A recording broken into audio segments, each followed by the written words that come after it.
सात संगत जी, प्यार से कहना धन निरंकार जी। सात संगत शब्द नंबर 41 संपूर्ण अवतार बानी साहिब सच्चे पातशाह इसमें फरमा रहे हैं, संत ने ओहो नाम दे बाजो जिन्हां नूं कोई कम नहीं। संत ने ओहो जो हर बाजो जी सकदे इकदम नहीं। दिन ते राती संत हमेशा सिफत हरी दी गांदे ने। नाम दा दारू पी पी साधु सारे रोग गवांदे ने। ना ही रब दा रब वाले लई इक्को एक सहारा है। उठदे बहंदे खांदे पींदे नाम गुरु दा प्यारा है। संत हरी दे दुनिया दे विच सब तो चंगे रहंदे ने। अवतार गुरु दी शरणी आके शुभ करदे ने, शुभ कहंदे ने। सात संगत, संतों की पहचान सच्चे पातशाह बता रहे हैं कि संत कैसे होते हैं। सात संगत कह रहे हैं कि संत वही हैं जिन्हों को और कोई भी जहन में उनके हमेशा हमेशा गुरु का नाम रहता है, इस निरंकार प्रभु परमात्मा ईश्वर का नाम रहता है। संत वही होते हैं जिनको और कोई भी इनके बिना जी नहीं सकते। जैसे कहते हैं हमारा तो सहारा, हमारा आसरा यही है, हमें लगता ही नहीं है कि हम इसके बिना जी पाएंगे। दिन राती हमेशा वो अपने हरि की गुरु की सिफत गाते रहते हैं, बड़ाई करते रहते हैं। जो भी उनके इससे बड़ाई आती है संतों के, वो भी वो कहते हैं ये मेरे गुरु की बड़ाई है, ये मेरे गुरु का बड़प्पन है, मेरे में ऐसी कोई लियाकत नहीं है, मेरे को ऐसी कोई जांच नहीं है, कोई अकल नहीं है।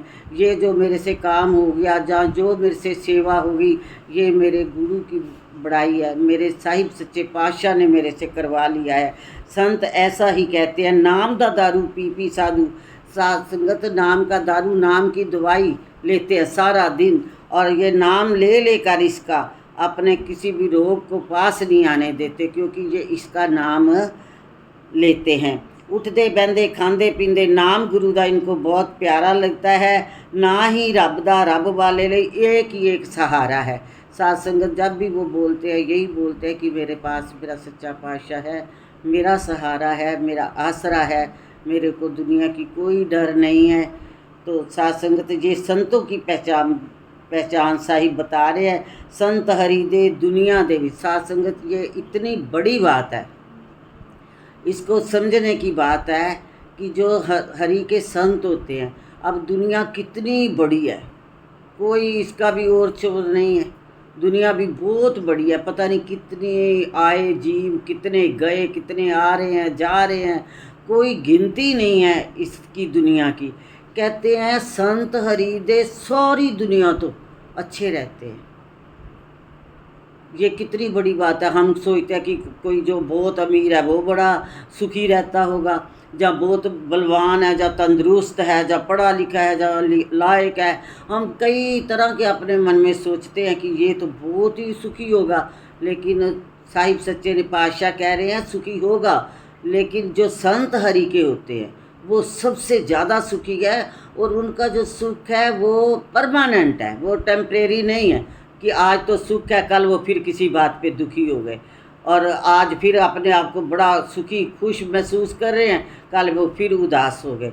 तो जो हरि के संत होते हैं वो हमेशा हर टाइम सदा सदा के लिए जो है वो सुखी हो जाते हैं। सात संगत एक दिन सतगुरु बाबा हरदेव सिंह जी महाराज ने इस लाइन पे विचार किया और उन्होंने कहा, जे सुख को चाहे सदा शरण राम की ले। सात संगत सदा पे बाबा जी ने कितनी देर तक विचार की कि सदा क्या है। सदा के लिए कोई लिमिट है ही नहीं, कोई लिमिट नहीं है सदा की। अगर संत अगर वो सुखी रहना चाहते हो तो शरण राम की ले, सदा के लिए अगर सुखी रहना चाहते हो तो। इसका मतलब संसार में कोई भी ऐसा जीव दुनिया में नहीं है जो सदा के लिए सुखी रहता है। होता होगा सुखी कुछ दिन, कुछ महीने, कुछ साल, लेकिन दुख सुख तो ये दोनों चलते ही आए हैं। तो सात संगत सतगुरु बाबा जी कहते हैं जो सदा के लिए अंदर बाहर से जो सुखी हो जाता है वो एक संत हरि का होता है। उन्होंने और किसी को भी नहीं कहा कि जिसके पास बड़ा पैसा है, जब बड़ा सोना है, जब बड़ा उसका शरीर ताकतवर है, जब उसका परिवार बहुत अच्छा है, बड़ा लायक परिवार है, जब उसकी कोठियाँ बहुत है, जब उसकी गाड़ियाँ बहुत है, उसको सुखी नहीं कहा। हरि के संत को सुखी कहा है कि जो हरि का संत होता है वह सदा सदा के लिए सुखी होता है। अवतार गुरु दी शरणी सासंगत सतगुरु बाबा अवतार सिंह जी महाराज कह रहे हैं कि जो गुरु की शरण में आकर हमेशा शुभ करते हैं और शुभ कहते हैं, उनके मुंह से कभी भी कोई हल्की बात नहीं निकलती। वो जब भी बात करते हैं इसको सामने देख के करते हैं, और जो भी बात करते हैं वो संतों वाली बात करते हैं, उनके मुंह से नहीं निकलता। सत्संगत हमारे पास एक संत महात्मा आया करते थे, जब हमने नया नया ज्ञान लिया तो वो हमें समझाया करते थे कि आपने अपने बच्चों के साथ कैसे बात करनी है, आपने अपने बच्चों को कैसे बोलना है। सत्संगत मेरी अभी शादी भी नहीं हुई थी, मैं पढ़ती थी 9वीं 10वीं में। तो एक दिन मैं संगत में गई तो एक बहन मेरे पास बैठी हुई थी, उसकी गोद में कोई 6-7 महीने का बच्चा होगा। तो वो उसको ना बोतल में दूध पिला रही थी, तो वो ले नहीं रहा था, बोतल मुंह में ले नहीं रहा था। तो वो उसके पैरों पे ऐसे पैर पकड़ के नमस्कार करके कहती है, माँ पुष्यो जी दूध पी लो, रहमत करो दूध पी लो, संतो दूध पी लो। तो बच्चा हंसा और उसने बोतल में दूध पीना शुरू कर दिया। मेरे को इतनी अच्छी बात लगी, अभी मैं पढ़ती थी, स्टूडेंट थी, तो मेरे को ये इतनी अच्छी बात लगी कि इसने कितना सुंदर बोला है, और दोनों माँ बेटा हंस के वो दूध पीने लग गया। तो सत्संगत मैंने अपने मन में तभी ऐसे सोच लिया कि हम भी अपने बच्चों को ऐसे ही बोलेंगे।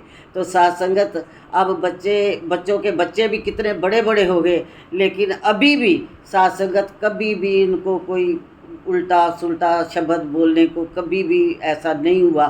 कृपा करना आगे भी ना हो, अभी भी ज़िंदगी तो अभी तो नाव समुंदर में है, तो सत्संगत कभी भी ना हो। तो बच्चों को कभी भी ऐसे उल्टा सुल्टा नहीं। वो बताते थे, कहते जब बच्चे सोए हों उनको उठाना हो तो आप कहा करो, सेठ जी उठो, राजे उठो, राजा जी रानी बेटी उठो। तो ऐसे उनको उठाओ, प्यार कर कर के उठाओ।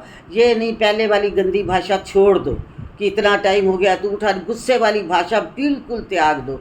तो सत्संगत अब कोई भी ऐसे बोलता है ना तो अंदर एक बार चुभन सी हो जाती है, चाहे हम कह सके या ना कह सके, लेकिन अंदर एक ये बात एकदम ताज़ी हो जाती है, याद आ जाती है कि हाय नहीं ऐसे नहीं बोलना। तो सत्संगत ये संतों ने सिखाया, हमें तो कुछ भी पता नहीं था। पशुओं की तरह जीवन होता है, जैसे पशु होते हैं, बात बात पे गुस्सा, बात बात पे लड़ाई, बात बात पे झगड़ा, बात बात पे बुरा मान जाना। लेकिन सत्संगत इसने संतों की तरह जीना। अभी भी सत्संगत माता जी दिन रात यही कोशिश कर रहे हैं कि मेरे ये संत जो है सिर्फ कहने वाले ना हों, सच के ये संत बन जाए, असली संत बन जाए। इनका जो जीवन है वो प्रैक्टिकल हो, सिर्फ बोलने का ना हो कि ये बोलते रहते हैं और इनके जीवन में तो ऐसा कुछ भी नहीं है।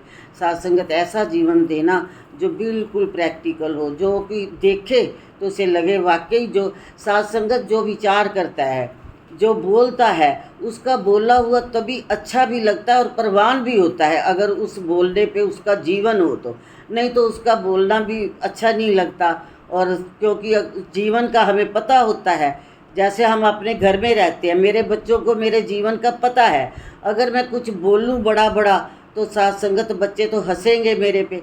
तो ऐसा ही ध्यान आता है कि हे मालिक सच्चे मास्टर असली संत बनाना, बिल्कुल असली, नकली नहीं कि कहना पड़ेगा, ऐसा नहीं, असली संत बनाना। आप जी आशीर्वाद देना। सत्संगत जो संत होते हैं वो भी गुरु के बड़े प्यारे होते हैं। एक बार सत्संगत हमारे खेमराज चड्ढा जी ने एक बार अनाउंसमेंट कही कि 24 अप्रैल है तो ये वर्किंग डे, लेकिन आप सारों ने छुट्टी भी लेनी है और अपनी दुकानें वाने भी बंद करनी है और समागम पे आना है। आपको पता है 24 अप्रैल बाबा गुरबचन सिंह जी का वो दिन होता है। तो सत्संगत ऐसी उन्होंने अनाउंसमेंट करी।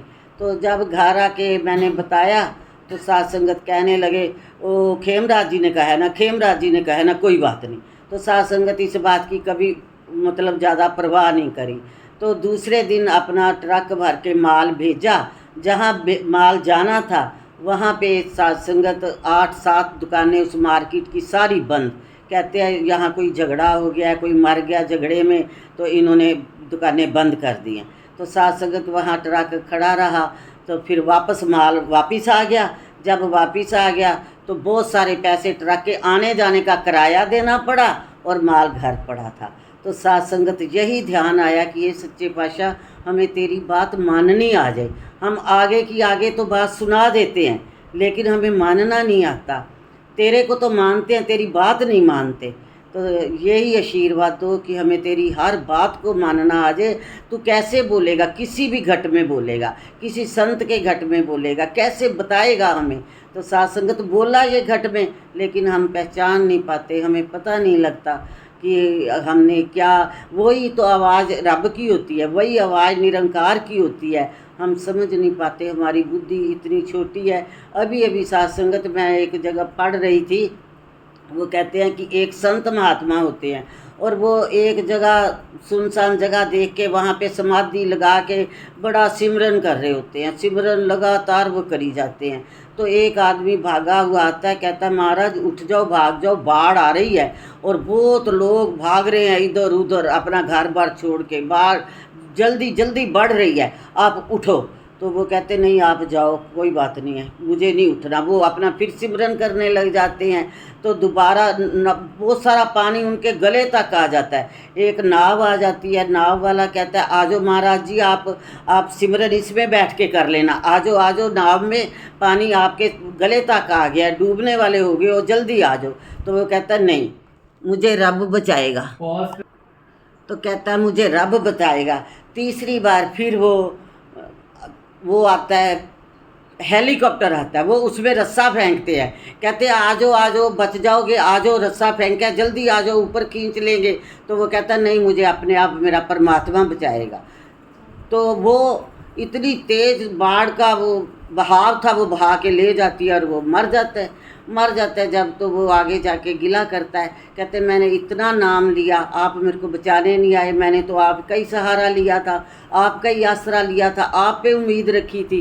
तो आगे मालिक कहते हैं मैं तो 3 बार बचाने आया। पहले मैं पैदल आया तेरे पास की भागो, दूसरी बार मैं नाव लेके आया, तीसरी बार मैं हेलीकॉप्टर लेके आया।